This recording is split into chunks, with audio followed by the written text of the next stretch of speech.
نکاح ایک چھوٹی سی تقریب میں ہوا، میرے ہاتھوں میں مہندی تھی مگر دل میں میری ماں کے خوابوں کی خوشبو بھی تھی۔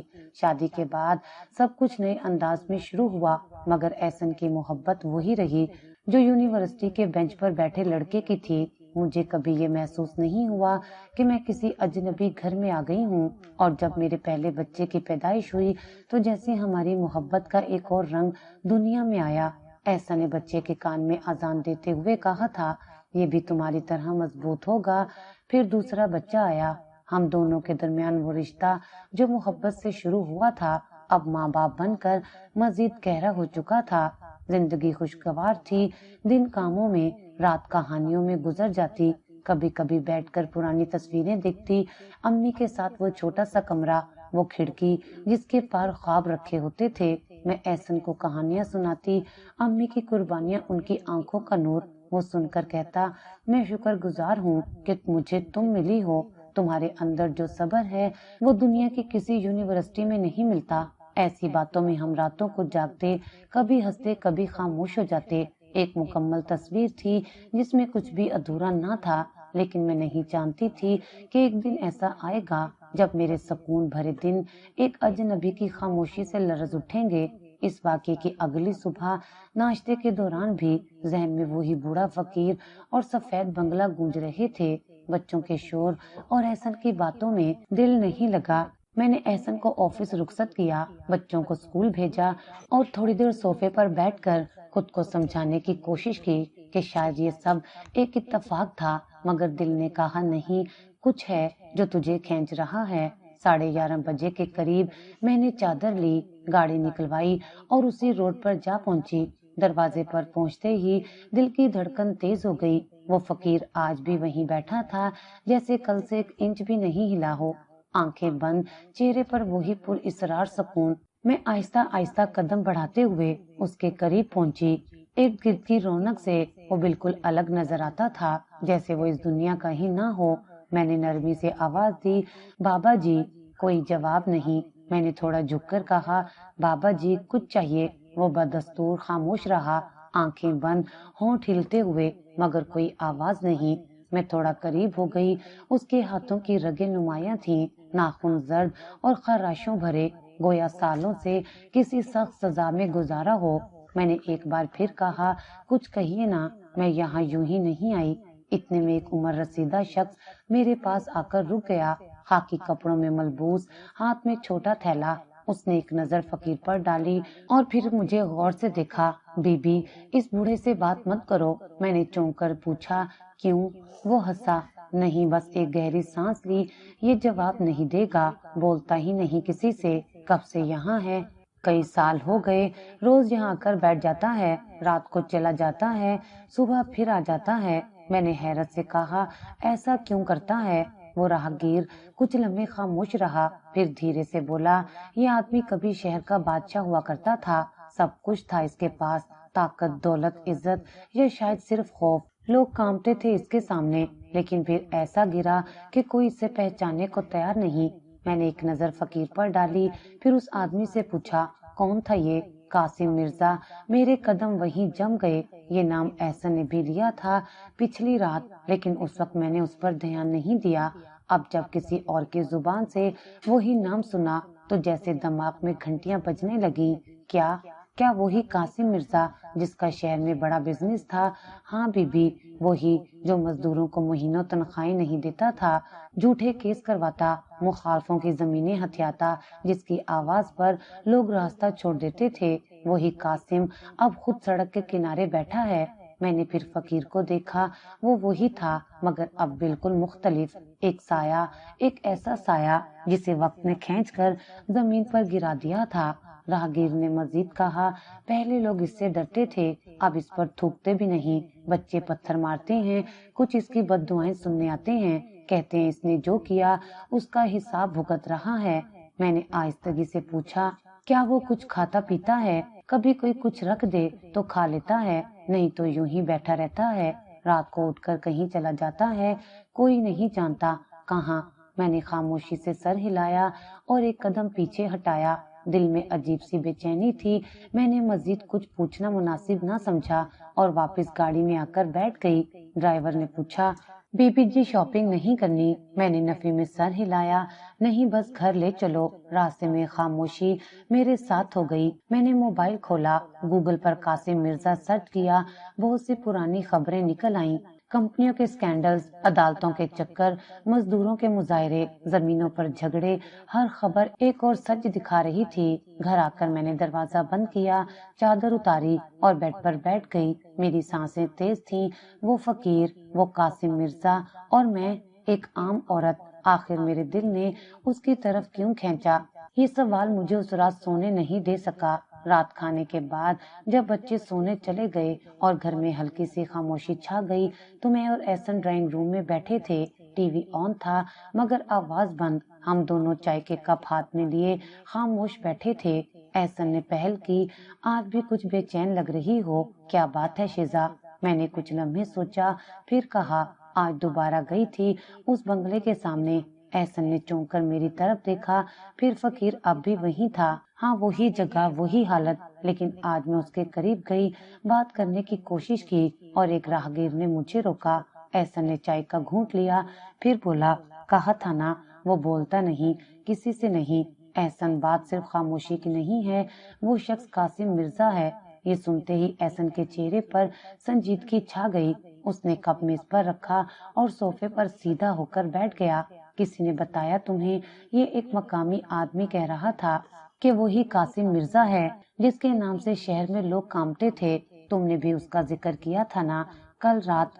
احسن نے گہرا سانس لیا، ہاں وہی ہے۔ میں تمہیں کچھ نہیں بتانا چاہتا تھا لیکن اب تم خود جان چکی ہو تو بہتر ہے کہ تم سچ سن لو۔ میں خاموش رہی اور وہ بولتا گیا، قاسم مرزا بہت پرانا نام ہے مگر کچھ لوگ اب بھی اسے نہیں بھولے۔ میرے والد انہی کے کاروبار میں کلرک تھے۔ وہ کہتے تھے کہ قاسم مرزا کا ہر حکم آخری ہوتا تھا، کوئی چون چرا نہیں کر سکتا تھا۔ اس کے پاس پیسہ، تعلقات، سیاست، ہر چیز تھی اور اسی طاقت نے اسے تباہ کیا۔ میں دھیان سے سن رہی تھی۔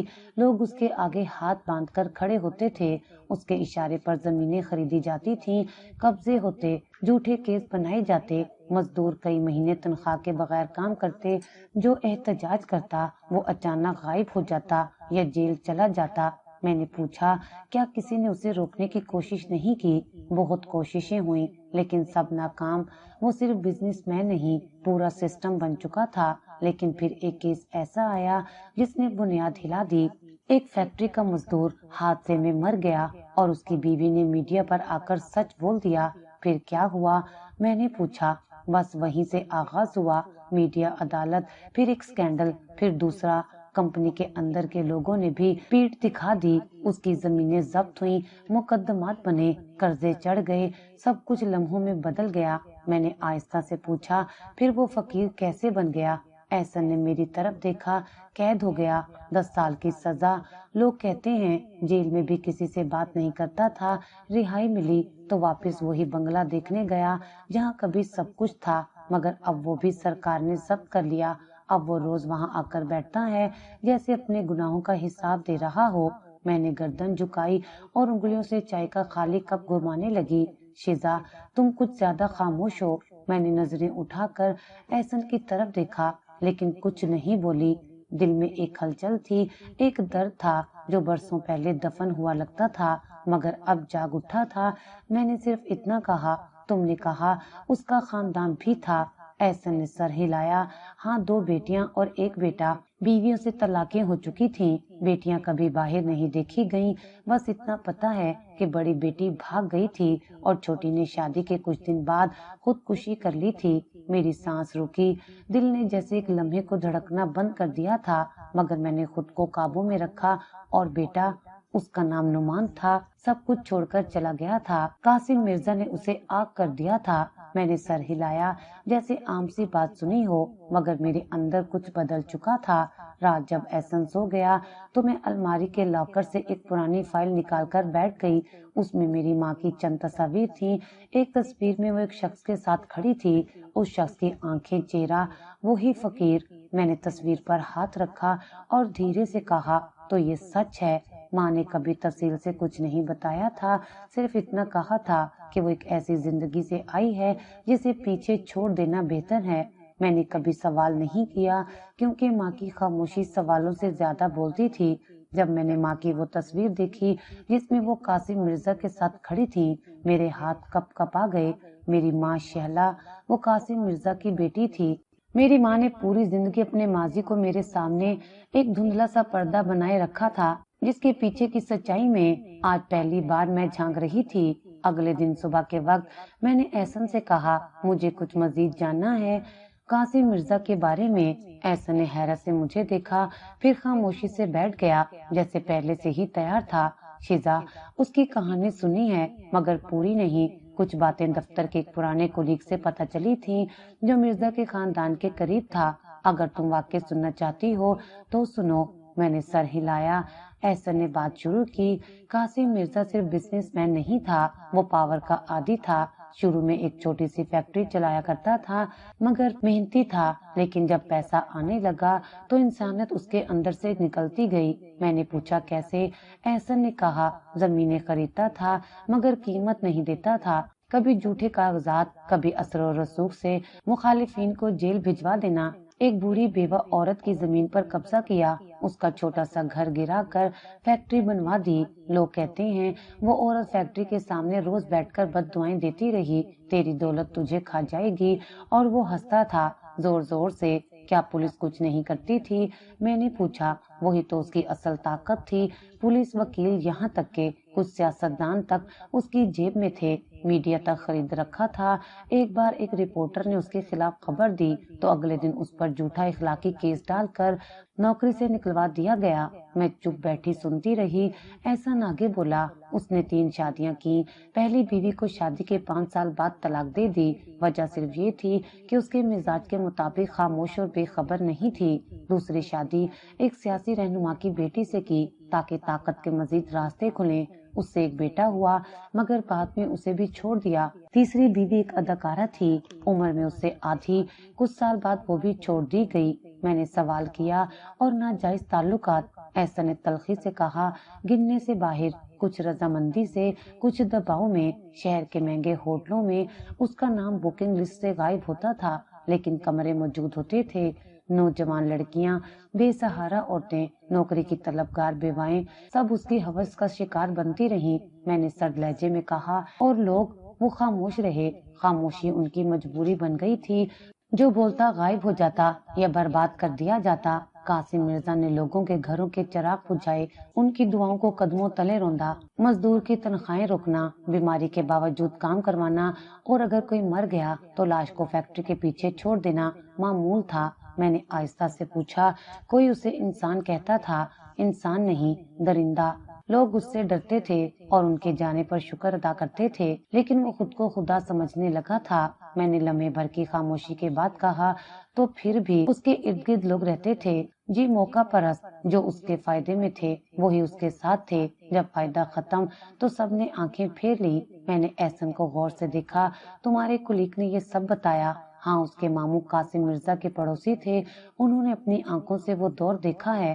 ایک بار بتایا کہ مرزا نے اپنی سالگرہ پر ایک غریب فیملی کی زندگی پر زبردستی پارٹی کی، وہ زمین کھیت تھی ان کا واحد ذریعہ معاش۔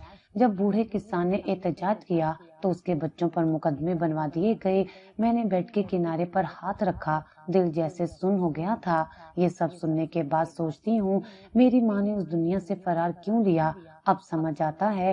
احسن نے میری بات کا جواب نہیں دیا، شاید اسے میری آنکھوں میں وہ جواب نظر آ گیا تھا جس کا میں خود اعتراف نہ کر پا رہی تھی۔ کمرے کی خاموشی میں بیٹھے مجھے کئی گھنٹے گزر چکے تھے۔ الماری کے نچلے خانے میں چھپی پرانی فائل، ماں کی تصویریں اور چند زرد خطوط، سب کچھ میرے سامنے تھا۔ میں نے ایک پرانا کاغذ کھولا جس پر ماں کے ہاتھ کا لکھا ایک نوٹ تھا، شیزا، کچھ زخم دکھانے کے نہیں، بس چھپانے کے لیے ہوتے ہیں۔ اس ایک جملے نے پوری رات میری نیند چھین لی۔ میں نے دوبارہ احسن سے بات کرنے کا سوچا مگر اس بار ایک نئے سوال کے ساتھ۔ شام کو جب وہ واپس آیا تو میں نے سیدھا کہا، کیا تمہیں شیلا کا کچھ اور پتا ہے؟ مرزا قاسم کی بیٹی۔ احسن چونکا، پھر غور سے میری آنکھوں میں دیکھا۔ شیزا، تم یہ سب کیوں جاننا چاہتی ہو؟ میں نے جواب نہیں دیا، بس اسے ایک تصویر تھما دی۔ وہ ماں کی اور قاسم مرزا کی تھی۔ احسن نے تصویر تھام کر کہا، یہ شہلا ہے، یہ میری ماں تھی۔ میں نے دھیرے سے کہا۔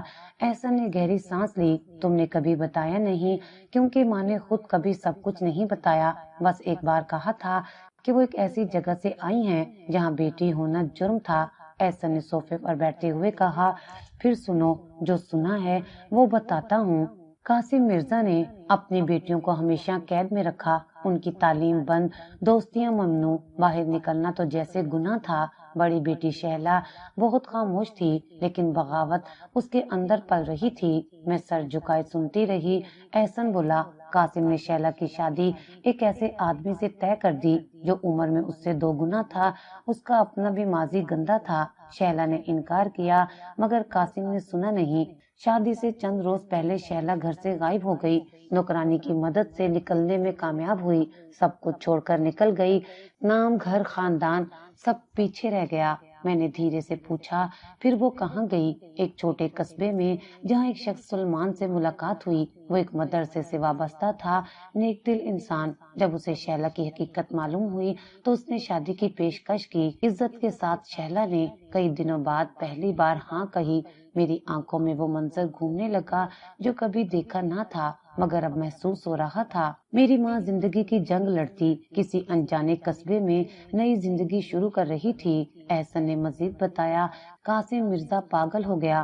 شہلا کے جانے کے بعد بیٹی کے بھاگ جانے کو اس نے اپنی توہین سمجھا اور بدلہ لیا چھوٹی بیٹی سمیرہ سے۔ سمیرہ ایک نرم مزاج لڑکی تھی، شہلا سے بھی زیادہ کمزور، زیادہ تابع۔ قاسم نے وہی پرانا رشتہ اس پر تھوپ دیا، وہی بوڑھا، وہی ظالم۔